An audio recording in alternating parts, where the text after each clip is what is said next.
Bizarre Brain Comics.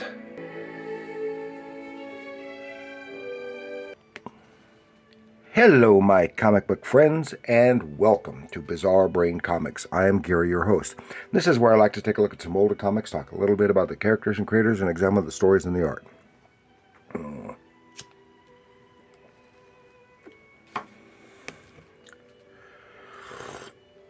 And this time, we're going to take a look at this book, which is The Inferior 5, number 11, from 1972. But before we get into that, remind you that my two books are available. Bizarre Brain Comics Anthology, just a little bit of adventure and some humor, and Bizarre Brain Comics Presents Heroes, some more mainstream superhero, and got a little bit of horror and stuff in there. You can get a little idea there, and they're both available on from Amazon and other online booksellers such as Barnes & Noble's online store, Thrift Books, and I've seen it listed elsewhere too. So that's $7.99 each from Amazon and Barnes & Noble. Thank you. So here we are. The Inferior 5. You might say, what the heck is that? Kind of name is that? And as I said, this is Inferior 5, number 11 from 1972, written by E. Nelson Bridwell, with art by Joe Orlando and Mike Esposito. Okay, an Inferior 5, you see, this is, and as you can undoubtedly tell, this is humor, even though they are a team of superheroes. This is humor. It says, okay, gang, we've got that mad monster right where we want him. And of course, the monster's putting the bomb in his shorts. And of course, the Inferior 5 is a parody comic book superhero team published by DC Comics, created by E. Nelson Bridwell and Joe Orlando. They made their first appearance in Showcase number 62 in 1966, and this is a reprint of that. The characters are the children of members of the older superhero team, Freedom Brigade, which is a parody of the JLA and JSA. Many of their earliest nemeses were parodies of Marvel characters, which you don't see in here at all. After three stories in Showcase, they got their own title, running for 12 issues. The first 10 in 66 and in 67 and 68, and numbers 11 and 12 were then in 72, reprinting, and those two were reprinting the earlier stories. And they made a few brief cameo appearances in other titles, and it was in the 90s it was retconned that this character here, Dumb Bunny, it was retconned into her being the half sister of Angel from Angel and the Ape, which was of course another humorous title from this period. But Angel and the Ape had a miniseries, and Dumb Bunny was one of the main characters in that, against the villainous Gorilla Grodd, and also involving the Green Glob, which I spoke about in an episode last week. And I don't know the standing now,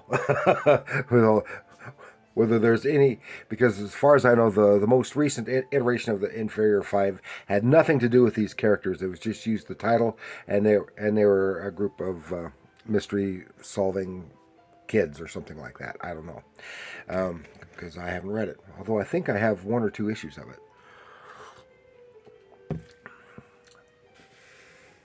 And it is a lot of fun. I just love the Inferior 5. And this is the the first one that I had ever seen or got of the Inferior 5. And this is actually the copy I bought 52 years ago. And I have a couple of others that are from the earlier run, which I've gotten in more recent years. And one, they're up against Thor, and I don't remember what the other one was about, but I think I have two of them. Would have been nice if they had put them all together in earlier on in a digest comic that they had, like they used to. Maybe they did, and I just didn't know it. I don't know, because although I've got a lot of the DC digest comics, I by no means have them all, and they may have been appeared used in some of those at other times. Okay, here we have the Inferior 5, the splash page, which introduces our characters: Merryman, the Blimp, Dumb Bunny, Awkward Man, and the White Feather. So, our story begins in the city of Megalopolis.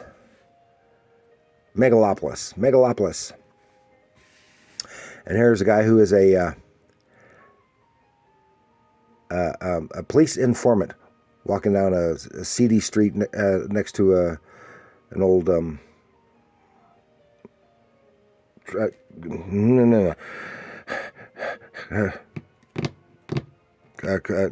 junkyard. I couldn't think of the word junk.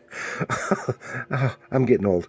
And he overhears some voices. He stops, listens in, and it's the plans of some mad scientist planning to conquer the city. And being a good and greedy paid informant, he rushes off to tell the cops, hoping to get some money. So, oh my gosh, we've got, it's been years, but we've got a new mystery madman, a mad scientist in town.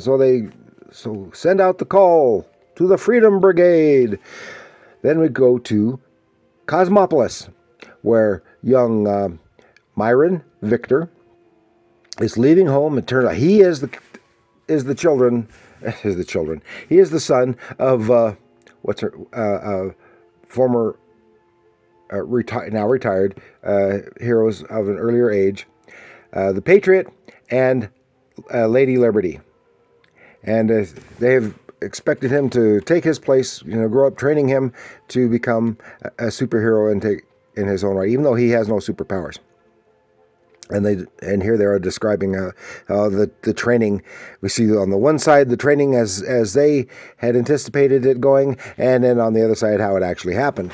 And then again here too, this karate, breaking the boards and nearly broke his hand, etc. And how they have a long tradition in their family going back 150 years of being crime busters, and how they fought for the causes of right and justice in their earlier life against Nazis and villains and stuff like that.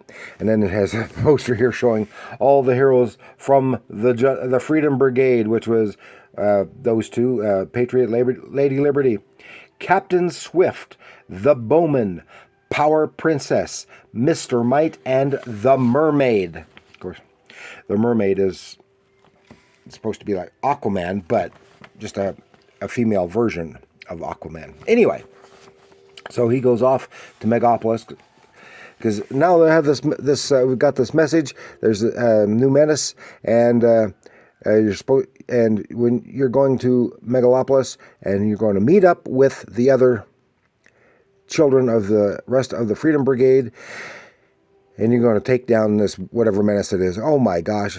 So he goes to the old costume supply store, which is where the superheroes get their superhero suits. Now, I wanted to point out here and all through the story, you see, it's a humorous title. It has a great artwork, and I love the background scenes. And one of the things that is neat is the intentional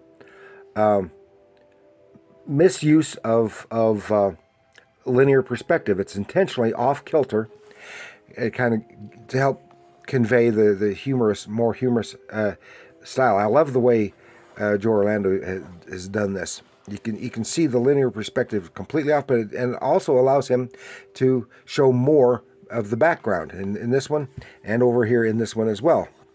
I love the way he did this house. Anyway, so he goes, wants a suit. The tailor's there, said, "What kind do you want?" I said, "Oh, maybe a jester's outfit. As long as I'm going to make a fool of myself, I might as well look the part." So he gets a suit. And even then, he is so puny and skinny and scrawny that even the tights don't fit, and they're baggy on him. Then he goes over to the boarded up old headquarters for the old Freedom Brigade, and he meets the others who had already been there and got their respective costumes. And this is where we meet all the characters, and he introduces himself. Says, "Boy, are we glad to meet you." And he walks up to shake his hand and stumbles and crashes, busts the table, and gets his foot stuck through the floor, and that's just how we know. Well, that's awkward, man. That's why he is the son of Mr. Might, their equivalent of Superman, and the Mermaid. So he's big and strong, very awkward, but he can live underwater, and he needs to be wet every now and again, which comes up later.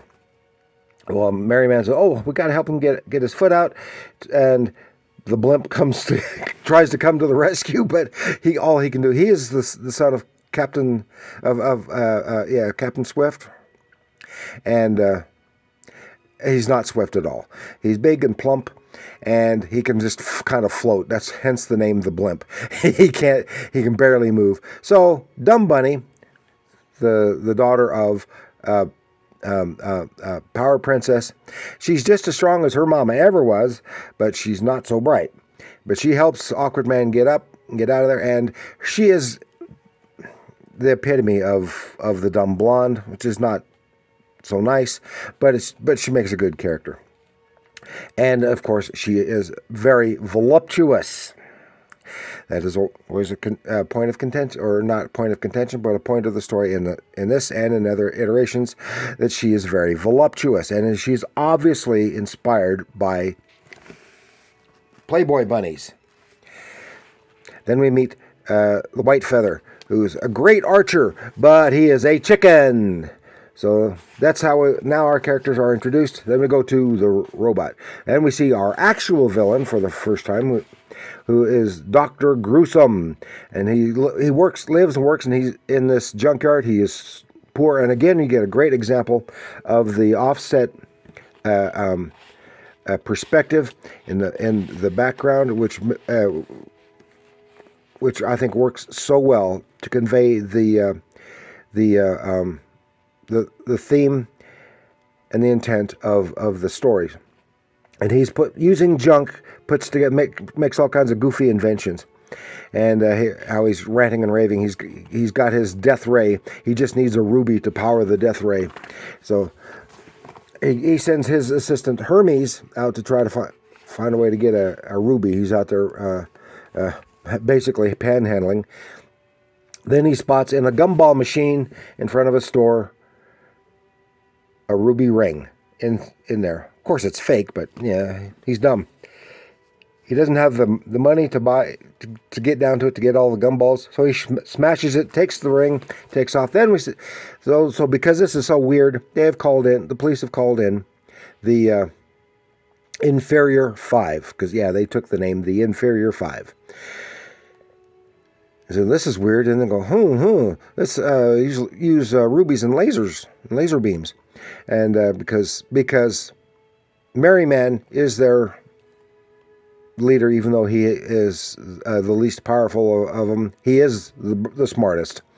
And we see Gruesome is not happy. He said, "This is fake. I can't use that." And then it goes, because he's aware of the references to the death ray and stuff from the earlier police concerns.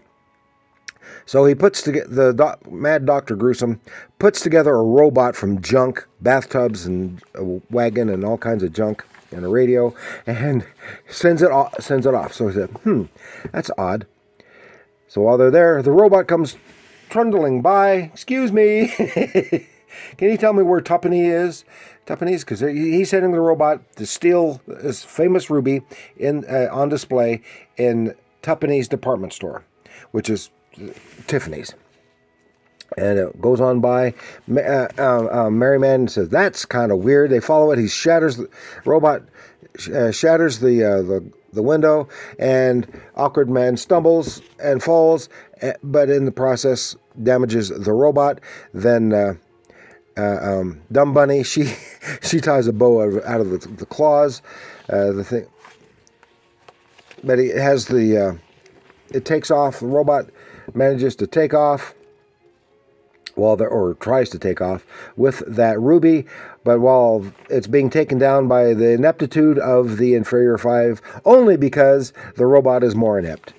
And Dr. Gruesome is watching the thing from a makeshift camera that he had set up, and and watches the thing remotely, but in the process, the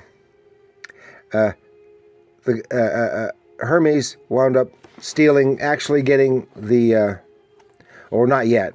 He's about to get. They've got the ruby, so he unveils his other invention, which is this battle wagon of sorts. It was another thing cobbled together from junk, and goes to town, and attacking the Inferior 5, and almost called her Wonder Woman, Dumb Bunny, and Awkward Man, the big bruisers. They go to town, but they are knocked out and stunned by a shell that doesn't explode. Kaboom! Knocks them over, and then the others they're running for their lives, but they still manage to accidentally take out the vehicle. The Mad Doctor, he uses the ejection seat, takes off, and he comes back down in the junkyard. Meanwhile, while all that was going on, Hermes had stolen the diamond and delivered it. So they followed the parachute as it had fallen, and Hermes makes quick work of Merryman. Then the rest of the team comes busting in dodging the ray, and meanwhile Awkward Man has to douse himself with water because he's losing his power because he's been out of water too long, and Dumb Bunny is concerned about her smudged makeup. The death ray bounces off her mirror and bounces back and zaps him, and he gives up, and all is well. They have defeated the enemy by sheer chance and stupidity on all parts, and it's a really fun book. I like all that I've seen of, which is not a whole lot, of the Inferior 5, but it is a lot of fun. If you don't take your comics too seriously, it's a lot of fun. I know some that are so serious about a thing. This is, it's terrible, it's disrespectful, or what have you. It's all part of the show, people. It's a lot of fun, and I hope you enjoyed that. If this happens to be your first introduction to the Inferior 5, and if you happen to come across one of these books, I encourage you to get it just for read it just for sheer fun. I don't care about the collectability or the value of it. The real value is in the enjoyment you get reading these things. So, thank you for joining me. Please like, share, and subscribe. And do leave your comments down below. What do you think of the Inferior 5? Huh? What about those goofy guys and gals? Let me know what you think in the comments below. And remember, comics are art.